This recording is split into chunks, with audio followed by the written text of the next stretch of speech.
عمران کی آیت نمبر 110 سے شروع کریں گے۔ یہ بھی قرآن حکیم میں چند اہم ترین آیات میں سے ہے۔ ہمارے لیے تو اس کی اہمیت اس اعتبار سے ہے کہ ایز اے امتی اس امت کی فضیلت کا بیان سورہ آل عمران کی آیت نمبر 110 میں ہوا ہے۔ اعوذ باللہ من الشیطان الرجیم، بسم اللہ الرحمن الرحیم۔ کنتم خیر امت اخرجت للناس، تم سب سے بہترین امت ہو جو لوگوں کے لیے نکالے گئے ہو۔ تأمرون بالمعروف وتنہون عن المنکر وتؤمنون باللہ، تم لوگوں کو نیکی کا حکم دیتے ہو اور برائی سے روکتے ہو اور اللہ پر ایمان لاتے ہو۔ دیکھیں، اللہ پر ایمان لانے کا ذکر تیسرے نمبر پہ ہوا ہے۔ نیکی کا حکم اور برائی سے روکنا اس کا ذکر پہلے ہوا۔ اس میں حکمت یہ پوشیدہ ہے کہ اللہ پر ایمان لانے کا تقاضا یہ ہے کہ اللہ کے لیے حمیت بھی ہو، اور حمیت یہ ہے کہ جن کاموں سے اللہ نے روکا ہے ان سے رکنے کا اور لوگوں کو بھی حکم دیا جائے، عرض کی جائے، جس کی جو ذمہ داری ہے وہ پوری کرے۔ حکمران ظاہر ہے آرڈر کے ذریعے کرے گا، باپ اپنے گھر میں حکم کے ذریعے کرے گا، اولاد باپ اور ماں کے سامنے جو ہے وہ عرض کریں گے اور برائی سے روکیں۔ تو پھر ان کا ایمان لانا جو ہے نا وہ واقعی اس چیز کا پروف ہوگا کہ وہ اللہ اور اس کے محبوب صلی اللہ علیہ وآلہ وسلم کو ٹاپ پرائرٹی سمجھتے ہیں۔ صحیح بخاری اور مسلم کی متفقن علیہ حدیث ہے، اس شخص نے ایمان کی حلاوت چکھ لی جس میں 3 نشانیاں ہیں۔ نمبر 1، اللہ اور اس کا محبوب صلی اللہ علیہ وآلہ وسلم اسے پوری دنیا میں سب سے بڑھ کر محبوب ہو جائیں۔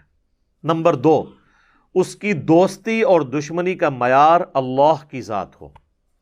اور نمبر 3، کفر کی طرف لوٹایا جانا اس کے لیے اتنا ہی مشکل ہو جائے جتنا زندہ آگ میں جلنا، یعنی وہ آگ میں جلنے کے لیے تیار ہو جائے لیکن اپنا دین نہ چھوڑے۔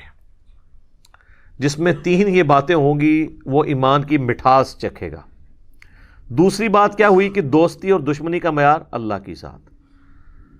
تو جب کبھی بھی برائی دیکھے تو ظاہر ہے وہ اللہ کے ریفرنس سے اس برائی کو روکنے کی کوشش کرے گا، اور یہ اس امت کا منصب ہے جس کی وجہ سے یہ امت محمدیہ صلی اللہ علیہ وآلہ وسلم سابقہ تمام پیغمبروں کی امتوں سے بہتر ہے۔ ویسے پبلک کو تو یہ کہانی کرائی گئی ہے کہ چونکہ ہم اللہ کے محبوب صلی اللہ علیہ وآلہ وسلم کی امت ہیں اس لیے ہمارا مرتبہ اگلی امتوں سے بڑھ کر ہے۔ یہ آدھا سچ ہے۔ پورا سچ یہ ہے کہ چونکہ نبی صلی اللہ علیہ وآلہ وسلم کی ختم نبوت کی وجہ سے قیامت تک انبیاء کا سلسلہ بین ہو چکا ہے، تو نبیوں والا کام رسول اللہ صلی اللہ علیہ وآلہ وسلم کی امت کو ٹرانسفر ہو گیا ہے۔ تو جب اس امت نے نبیوں والا کام کرنا ہے تو ان کا سٹیٹس اگلے انبیاء کی امتوں سے بڑھ گیا۔ ویسے اگلے انبیاء کی امتیں بھی نیکی کا کام کرتی تھیں، لیکن ان کی رسپانسبلٹی اس لیول کی نہیں تھی جو ہماری امت پہ آئی ہے۔ کیوں؟ اگلے انبیاء کسی قوم اور قبیلے کی طرف آتے تھے، تو قرآن میں ہے نا وَلَقَدْ بَعَثْنَا فِي كُلِّ أُمَّةٍ رَسُولًا أَنِ اعْبُدُوا اللَّهَ وَاجْتَنِبُوا الطَّاغُوتَ۔ ہر امت میں ہم نے کوئی نہ کوئی رسول اٹھایا اس بنیادی دعوت کے ساتھ کہ عبادت کرو اللہ کی، اور اللہ کے مخالفت پہ جو طاغوت کھڑے ہیں ان کی نفی کرو۔ وَإِن مِّنْ أُمَّةٍ إِلَّا خَلَا فِيهَا نَذِيرٌ، کوئی امت نہیں گزری، اللہ تعالیٰ فرماتا ہے، جس میں ہم نے کوئی نہ کوئی ڈر سنانے والا نہ بھیجا ہو، لیکن وہ اپنے قوم، قبیلے، علاقے کے لیے ہوتے تھے، پوری انسانیت کے لیے وہ پیغمبر نہیں ہوتے تھے۔ پوری انسانیت کے لیے اگر کوئی پیغمبر ہے تو ہمارے محبوب صلی اللہ علیہ وآلہ وسلم ہے۔ وَمَا أَرْسَلْنَاكَ إِلَّا كَافَّةً لِلنَّاسِ بَشِيرًا وَنَذِيرًا، اور ہم نے آپ کو نہیں بھیجا مگر پوری انسانیت کے لیے ڈر سنانے والا اور خوشخبری دینے والا۔ وَمَا أَرْسَلْنَاكَ إِلَّا رَحْمَةً لِلْعَالَمِينَ، نبی صلی اللہ علیہ وآلہ وسلم رحمت بنا کے بھیجے گئے ہیں سارے جہان والوں کے لیے۔ وما ہوا الا ذکر للعالمین، قرآن تو نہیں ہے نصیحت. اور یہ آیت رسول اللہ کی طرف بھی لوٹتی ہے کہ رسول اللہ تو نہیں ہے مگر نصیحت سارے جہان والوں کے لیے. تو چونکہ سارے کے لیے ہیں تو آپ تو ظاہر دنیا سے چلے گئے ہیں، ہم لوگ تو بعد میں آئے ہیں. ہم لوگوں تک بات پہنچانا امت کی ذمہ داری ہے، اور ہمارے بعد آنے والے لوگوں تک بات پہنچانا ہماری ذمہ داری ہے. اس حوالے سے میں نے بخاری اور مسلم کی کئی احادیث، حجۃ الوداع کا خطبہ نبی علیہ السلام کا، یوم النحر کا خطبہ پچھلی کلاس کے اندر کور کیا، میں آج اس کو ریپیٹ نہیں کروں گا. بہرحال یہ ایک بہت بڑا منصب ہے جس کی وجہ سے یہ امت اگلی امتوں پر بازی لے گئی کہ اس کو نبیوں والا کام ٹرانسفر ہوا ہے. اور وہ نبیوں والا کام اس وجہ سے ٹرانسفر ہوا کہ نبی علیہ السلام خاتم النبیین ہے، اس وجہ سے یہ امت افضل ہو گئی اگلی امتوں سے. تو ہماری جو افضلیت ہے وہ نیکی کی دعوت دینا اور برائی سے روکنا ہے. ہماری افضلیت اس لیے نہیں ہے کہ ہم کہیں کہ کچھ بھی ہیں اللہ تیرے محبوب کی امت سے ہیں. ہم نے تو کوئی نہیں سیدھے راستے پہ آنا. نبی علیہ السلام کی نسبت، وہ نسبت جو ہے وہ اس کام کی وجہ سے یہ بڑی نسبت ہے کہ ہم نیکی کا حکم دیتے ہیں اور برائی سے روکتے ہیں.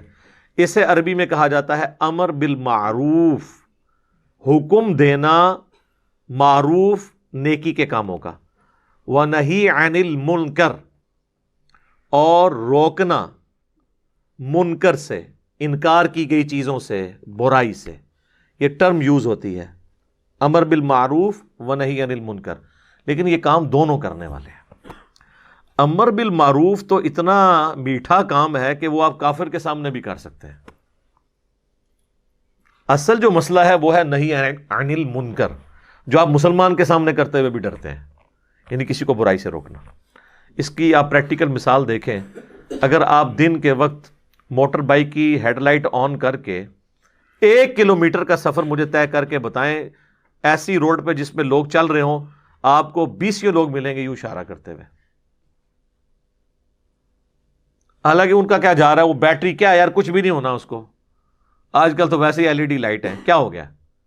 لیکن آپ پوری زندگی وضو غلط کرتے رہیں، آپ پوری زندگی نماز غلط طریقے پہ پڑھتے رہیں، آپ کو آپ کے ساتھ نماز پڑھنے والا بھی بتانے کی ہمت نہیں کرے گا کیونکہ اسے ڈر ہے کہ آپ کتے کی طرح پڑ جائیں گے اسے. ہاں سیدھی سی بات ہے. اور علماء سے جا کے پوچھتے نہیں ہیں. علماء کے پاس چلے بھی جائیں گے تو بڑی مشکل سے ایسے علماء ملیں گے جو آپ کو صحیح بات بتائیں.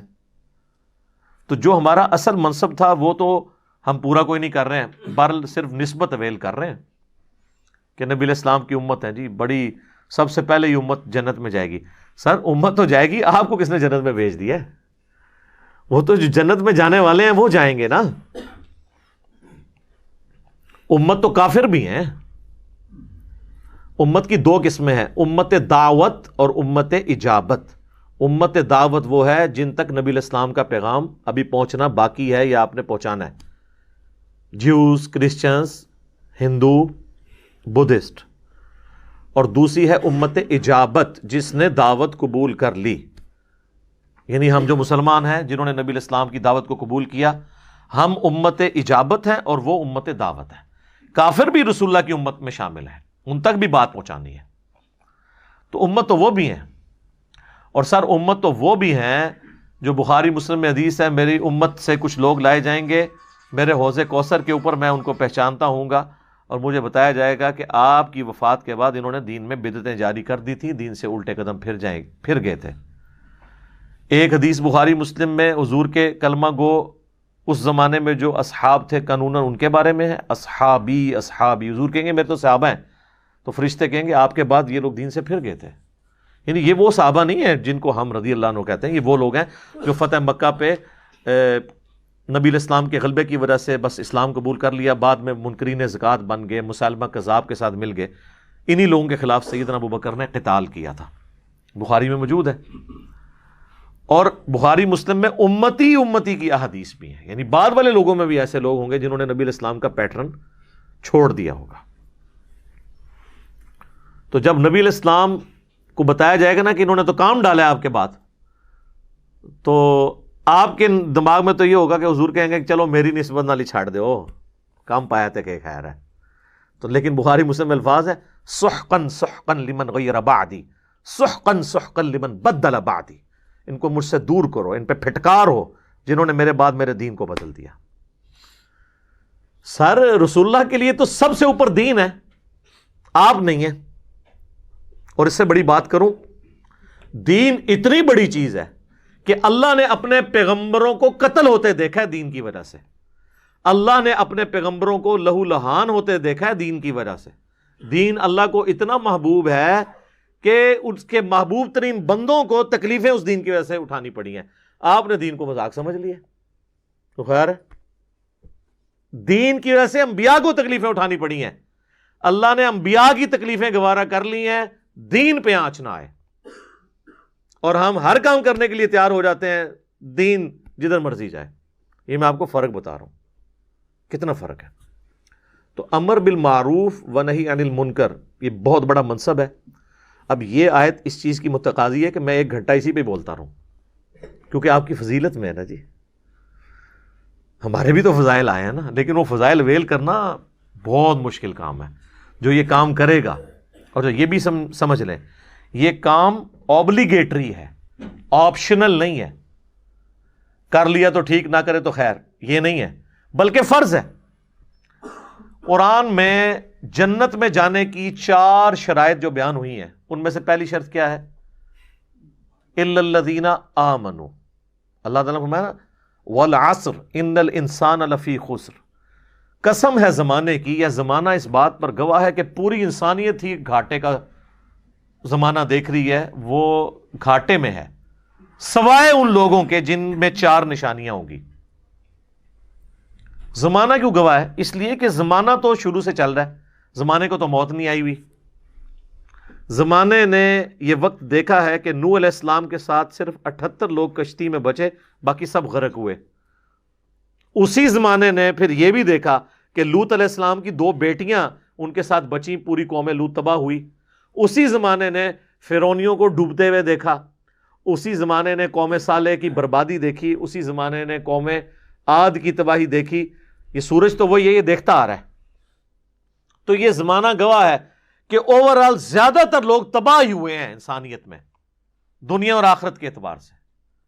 الا الذین آمنوا، ہاں چند ہیں ایمان والے، وعملوا الصالحات، جو کہ نیک عمل کیا کرتے تھے، یہ کریں گے، وتواصوا بالحق، اور لوگوں کو بھی وصیت کریں گے سچائی کی بات کی۔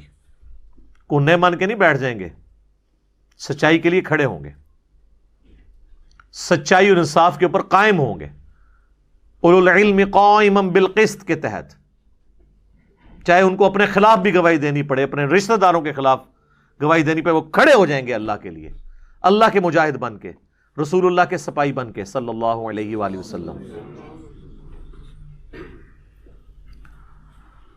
وتواصوا بالحق، وصیت کریں گے حق بات کی، سچی بات بتائیں گے لوگوں کو، بالکل 2 ٹوک۔ وتواصوا بالصبر، اور پھر جب پھینٹی لگے گی تو صبر کریں گے۔ جی یہ ہو ہی نہیں سکتا کہ آپ حق بات کریں تو آگے آپ کی پھینٹی نہ لگے۔ اگر آپ کے سامنے ہزاروں کا مجمع اور سبحان اللہ کہہ رہا ہے تو آپ یہ بات سمجھ لیں کہ آپ شاید کوئی ایسی بات پیش کر رہے ہیں جو حضرت نوح علیہ السلام سے بھی بہتر فارم میں آپ نے کو پیش کر دی ہے، تو یہ تو پاسبل نہیں۔ تو یا آپ وہ بات کر رہے ہیں جو نوح علیہ السلام نے کی تھی تو ان کو تکلیف اٹھانی پڑی تھی، تو آپ کیسے وہ بات کریں اور وہ آپ کو تکلیف نہ اٹھانی پڑے؟ یہ تو ایک نیچرل چیز ہے۔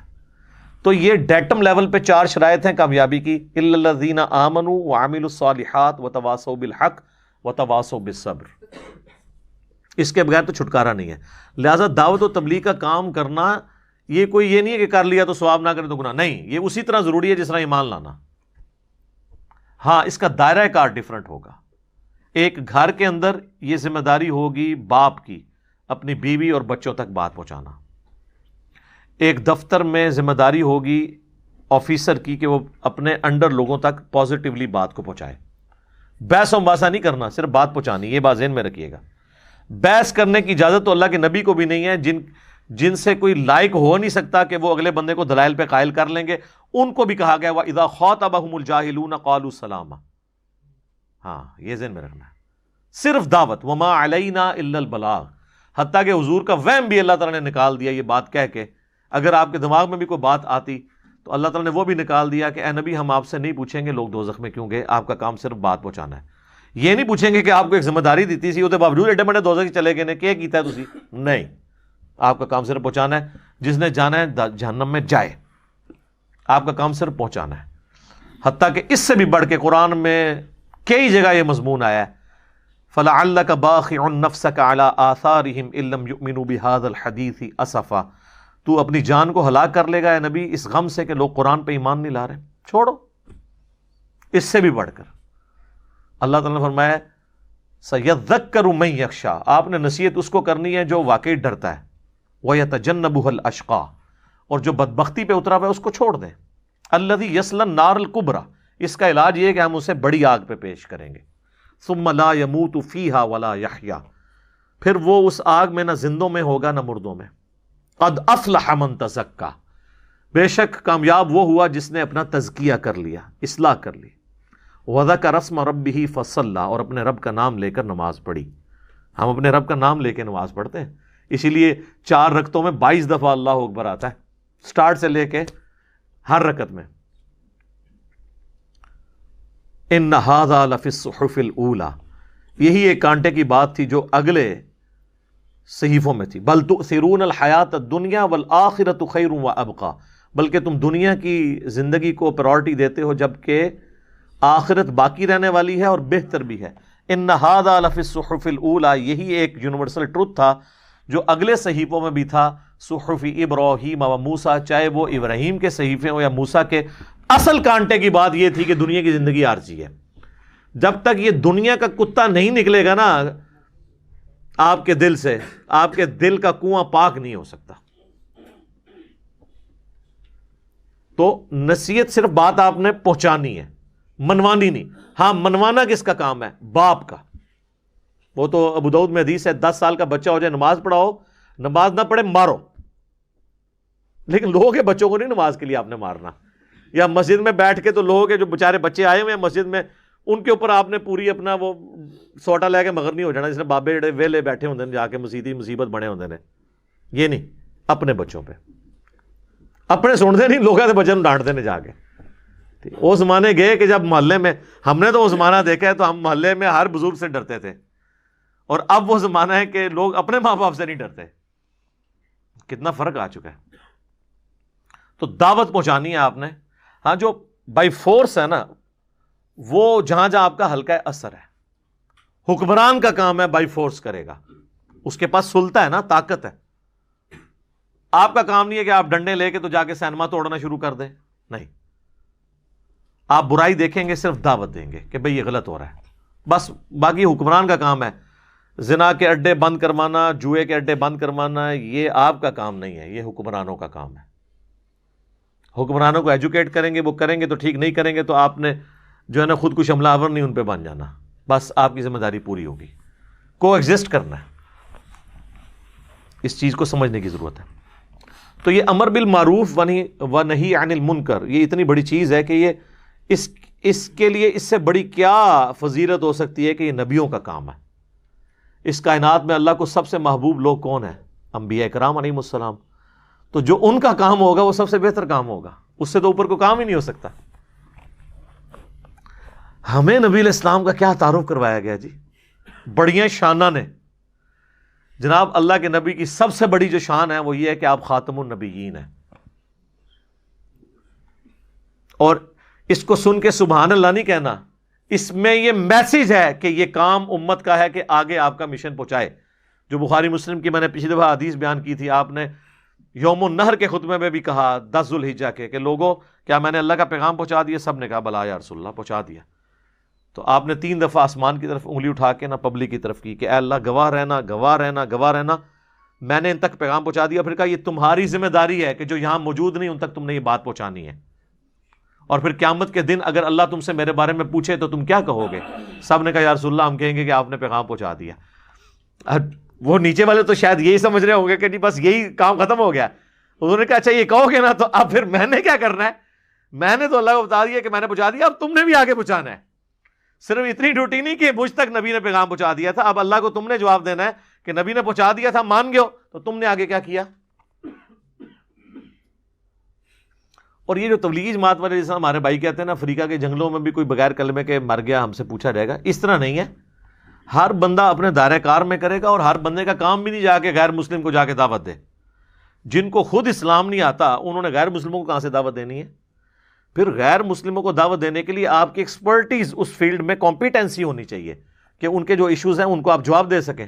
ادروائز آپ مہربانی کر کے مسلمانوں میں ہی کام کریں، سیدھی سی بات ہے. اس کے لیے اسپیشل لوگ ہوں گے. ادعو الی سبیل ربک بالحکمہ والموعظۃ الحسنہ، یہ تو آپ کریں گے مسلمانوں کے ساتھ، حکمت کے ساتھ بلائیں، اچھے بات کے ساتھ. وجادلہم باللتی ہی احسن، اور مجادلہ پھر ان لوگوں کے ساتھ کرنا پڑے گا. اب قادیانیوں کے سامنے آپ عام ہمارا کوئی عالم بھی بٹھا دیں تو دیکھیں اس کو چھٹی کا دودھ یاد کروا دے گا، جب تک ایکسپرٹیز نہیں ہے. لوگ باہر کے ملکوں میں بیٹھے ہیں، ہمیں ای میلز کر رہے ہوتے ہیں، ہماری اکیڈمی میں فون، او جی ہم نے عیسائیوں کو دعوت دینی ہے، ہمیں طریقہ بتائیں. اپنی حالت یہ ہے کہ قرآن بھی نہیں پڑھا ہوا، اپنا دین نہیں پڑھا ہوا، عیسائیوں کو دعوت دینی، اپنے آپ کو دینا. آپ تو مسلمان ہو پہلے تو خود ایجوکیٹ ہو. صحیح مسلم میں ایک حدیث ہے، نبی علیہ السلام نے فرمایا تم میں سے جو کوئی برائی دیکھے تو ہو سکے اپنے ہاتھ سے روکے. لیکن انہوں نے بتایا ہاتھ سے کہاں کہاں روکنی ہے. جہاں آپ کے ہاتھ میں سلطہ ہے، پاور ہے. اگر ہاتھ سے نہیں روک سکتا تو کم از کم زبان سے برائی کو برائی کہے، اور اگر زبان سے بھی نہیں کہہ سکتا تو کم از کم دل میں برا جانے. لیکن فرمایا ذالک اضعف الایمان، یہ سب سے کمزور ایمان کا درجہ ہے. یعنی یہ بالکل ایک نازک سی ڈنڈی کے ساتھ ہی جڑا ہوا ہے ایک ایمان کیا. یعنی ایٹ لیسٹ اللہ کی ریکوائرمنٹ ہے کہ زبان سے آپ نے برائی کو برائی کہنا ہے، اور سب سے اعلیٰ درجہ ہے کہ ہاتھ کے ساتھ. اب ذرا ہاتھ سے تو حکمران کریں گے، زبان علماء کا کام ہے. گونگا شیطان اللہ کو پسند نہیں ہے. یہی وجہ تھی کہ حضرت حسین ابن علی نے بنو امیہ کے دور میں کمپرومائز نہیں کیا. وہ یہ سمجھتے تھے کہ میں رسول اللہ کی اولاد سے ہوں، نبیوں والا کام ایٹ لیسٹ سب سے پہلے تو آل رسول کو ٹرانسفر ہوا ہے، اور میں بھی اگر برائی کو برا جانوں گا دل میں تو پھر تو دین کا جنازہ نکل جائے گا. اس لیے وہ باقیوں کہتے تھے بھی تم جو بھی ہے اللہ کے سامنے عذر پیش کرو، میں کیا عذر پیش کروں گا. دیکھنے حضرت ابو ہریرہ کہتے ہیں کہ میں نے رسول اللہ سے 2 پیالے لیے ہیں، ایک تو میں نے تمہیں سکھا دیا جو ظاہری شریعت کا علم ہے، ایک وہ ہے جو میں سکھاؤں تو تم میری گردن کاٹ دو. جو صوفیاء کہتے ہیں جی وہ علم لدنی تھا، نہیں، وہ بخاری میں موجود ہے کہ مجھے نبی علیہ السلام نے بنو قریش کے ان لڑکوں کے نام بتائے ہیں، ان کے ماں باپ کے نام بھی، جن کے ہاتھوں اس امت کی دوائی ہونی ہے. اور وہی حکمران تھے، اگر وہ ان کے سامنے کہتے ہیں کہ تیرے ہی دس کے گئے سن اللہ نبی کے تو بیڑا غرق کرنا ہے امت دا، انہوں نے کہنا سی آؤ نا تو تے پہلے ذبح کریے.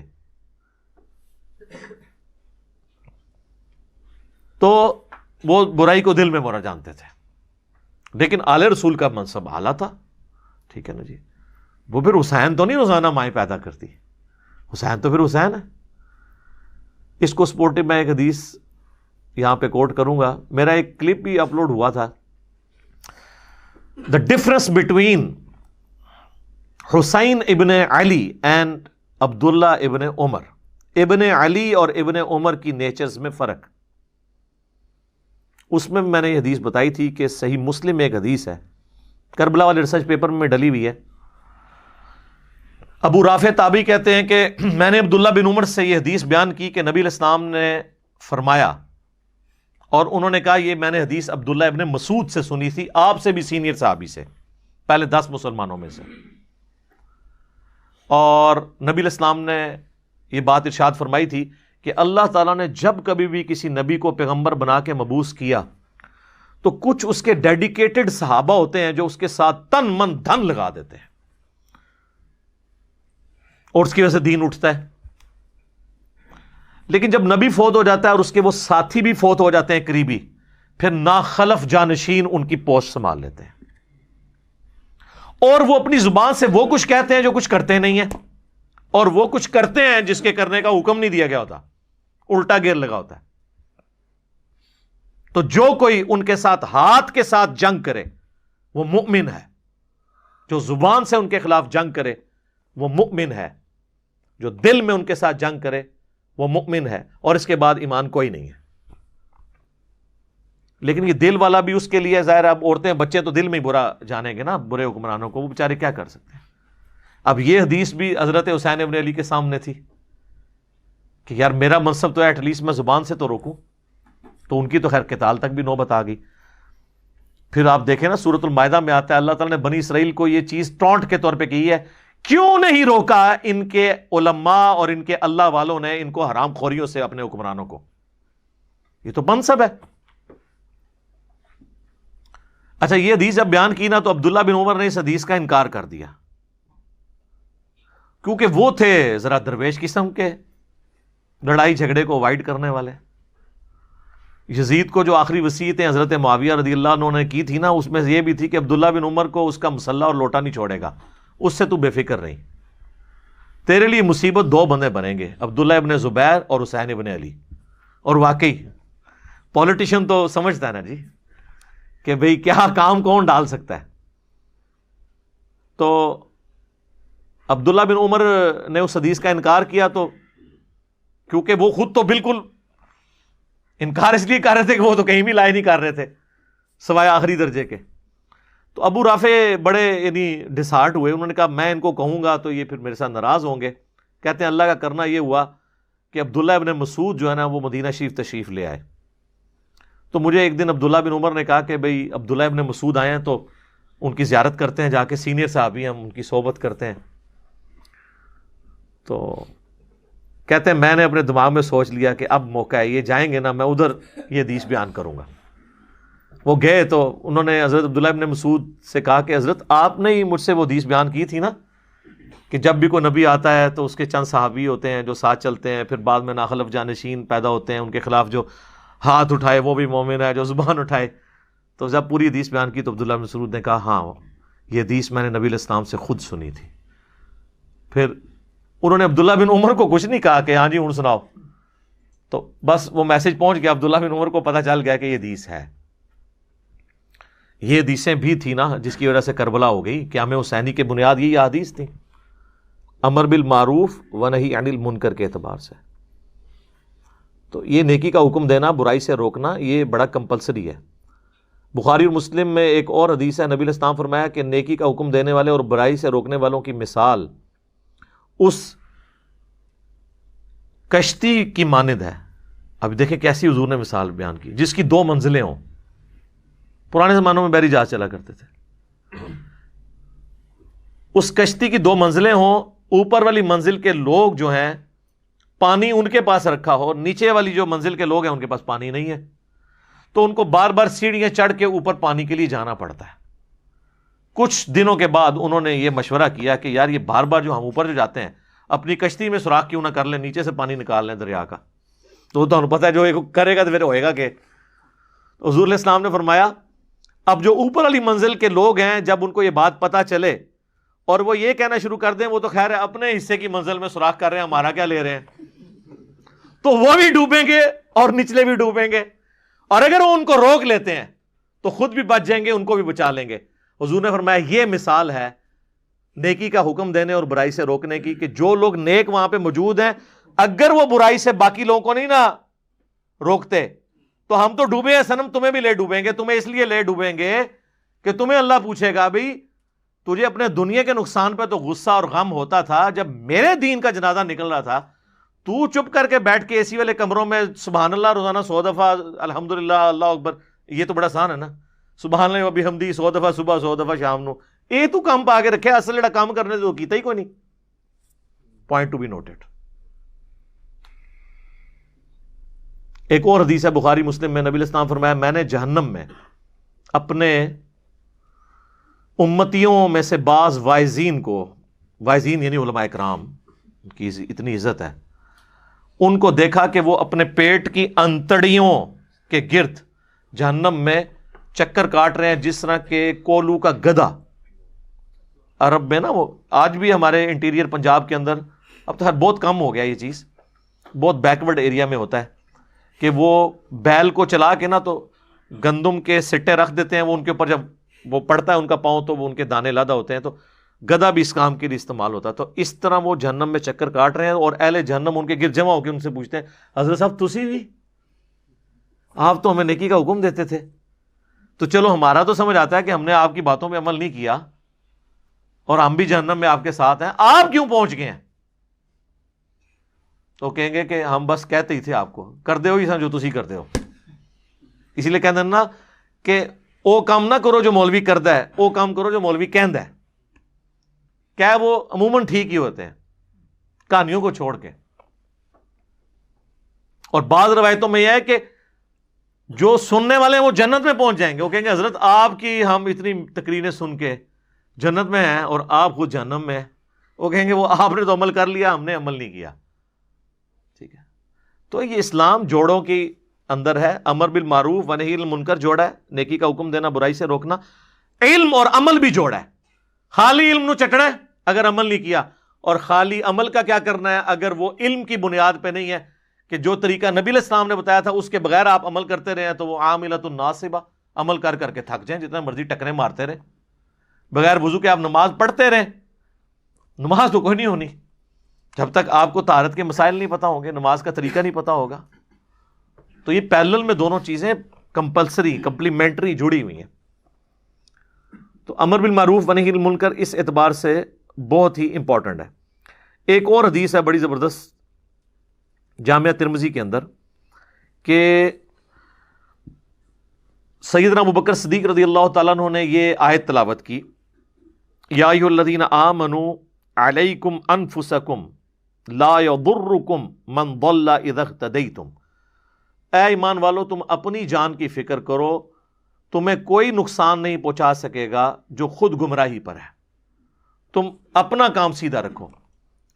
اور حضرت ابوبکر نے کہا کہ تم یہ آیت پڑھ کے یہ سمجھتے ہو کہ تم خود نیکی کا کام کرتے رہو، جو برائی کرتے ہیں ان کا وبال تم پہ نہیں پڑے گا. تو یہ مطلب نہ لینا اس آیت کا، کیونکہ میں نے خود رسول اللہ سے سنا تھا کہ اگر کہیں پہ لوگ موجود ہوں اور وہ برائی کو دیکھتے ہوں اور برائی کو روکنے کی کوشش نہ کریں تو عنقریب اللہ ان سب پہ عذاب بھیج دے گا، اور وہ دعا کریں گے ان کی دعائیں بھی قبول نہیں ہوں گی، یعنی نیکوں کو بھی رگڑا لگ جائے گا. پھر اس آیت کا کیا مطلب ہے؟ کیا ایمان والو تمہیں گمراہ کی گمراہی نقصان نہیں پہنچائے گی اگر تم ہدایت پہ ہو. مراد یہ ہے ہدایت پہ کون ہوگا؟ جو نبیوں کے طریقے پہ ہوگا. ہدایت پہ یہ ہے کہ آپ خود بھی سیدھے راستے پہ چل رہے ہیں اور لوگوں کو نیکی کا کہہ رہے ہیں، تو اب آپ ہیں ہدایت پہ. آپ کی دعوت کے باوجود کوئی برائی پہ چل رہا ہے نا، تو اب اس کا برائی پہ چلنا آپ کو نقصان نہیں پہنچائے گا. ہاں اگر آپ خود نیک عمل کر رہے ہیں، کسی کو روک نہیں رہے ہیں، تو اب اس کی برائی کا وبال بھی آپ پہ آ جائے گا. تو دیکھیں صحابہ کرام جو ہے نا وہ کس طرح حضرت ابوبکر نے خطبہ دے کے کہا کہ ایسا غلط مطلب نہیں جائے لے لینا کہ جی بس میں سیدھا ہوں، بس ٹھیک ہے باقی جان جدھر مرضی، میرا کیا لینا دینا. یہ اس صورت میں ہوگا جب آپ ان تک بھی بات پہنچا دیں اور پھر بھی وہ نہ مانے، پھر ٹھیک ہے آپ کو کوئی نقصان نہیں ہوگا ان کی وجہ سے، ورنہ رگڑا لگ جائے گا. خیر اس کے اوپر میں کئی ایک احادیث بیان کر سکتا ہوں. To cut the story short, یہ کامیابی کے لیے امر بالمعروف و نہی عن المنکر بھی ضروری ہے، اور یہی وہ خوبی ہے جو ہمیں نبی علیہ السلام کی وجہ سے ملی، ختم نبوت کی وجہ سے، اور وہ اس لیے کہ پوری کائنات کے لیے آپ کو پیغمبر بنا کے بھیجا گیا. ایک اور حدیث بھی ہے بخاری مسلم میں کہ مجھے اللہ نے 5 خصوصیات ایسی دی ہیں جو کسی پیغمبر کو نہیں دی. اس میں سے پہلی خصوصیت یہ ہے کہ پوری زمین میرے لیے سجدہ گاہ ہے، میرے امتی جہاں چاہیں نماز ادا کریں. پہلے ہوتا تھا صرف مسجد میں نماز پڑھنی ہے، مسجد کے علاوہ اگر آپ کہیں اور ہیں تو ساری نمازیں جمع کر کے اکٹھی گھر آ کے واپس مسجد میں پڑھتے تھے. دوسرا مجھے پوری انسانیت کے لیے پیغمبر بنا کے بھیجا گیا. تیسرا 1 مہینے کی مسافت سے میرا روب کافروں پہ ڈال دیا. چوتھا مال غنیمت میرے لیے حلال کر دیا گیا. پہلے مال غنیمت حلال نہیں ہوتا تھا. اور 5واں نبوت کا سلسلہ مجھ پہ ختم کیا گیا. جناب نبوت کا سلسلہ ختم ہونا یہ ہے وہ ٹائٹل، اور پوری انسانیت کے پیغمبر بنا کے بھیجنا یہ ہے وہ ٹائٹل جس کی وجہ سے ہماری بھی فضیلت ہے کہ ہم اس پہ عمل کریں گے. خالی کھلی نعرے لگانے سے کچھ نہیں ہونا. اب دیکھ لیں آلموسٹ میں نے 40 منٹ اس ایک آیت پہ لگائے ہیں، اس لیے کہ اس آیت کا خالی یہ ترجمہ کر کے گزر جانا کہ تم بہترین امت ہو، تو یہ تو سارے مفسرین اس طرح ہی گزر جاتے ہیں. جب تک آپ کو اس کا سمجھ نہیں آئے گی کہ یہ بات کیا ہو رہی ہے اس وقت تک فائدہ نہیں ہے. وَلَوْ آمَنَ أَهْلُ الْكِتَابِ لَكَانَ خَيْرًا لَهُمْ، اگر اہل کتاب بھی ایمان لے آتے تو ان کے لیے اچھا ہوتا. پہلے بھی کتنا سورہ بقرہ میں ذکر آیا کہ اہل کتاب کو تو پتا تھا یہی وہ پیغمبر ہیں جن کی پیش گوئی ہماری کتابوں میں ہے، تو اللہ تعالیٰ ماتا ہے تمہاری خیریت تو اس میں ہی تھی دنیا اور آخرت کی، تم ایمان لے آتے. لیکن اب تمہاری قسمت میں پٹائی لکھی ہے، تو دنیا میں بھی آپ دیکھ لیں قاسیہ اور یرموک میں ذلیل ہوئے، اور آخرت کی بھی ذلت باقی ہے. منہم المؤمنون واکثرہم الفاسقون، ان میں سے مومن بھی ہیں لیکن اکثر فاسق ہی ہیں، بہت کم لوگوں نے ایمان قبول کیا ہے۔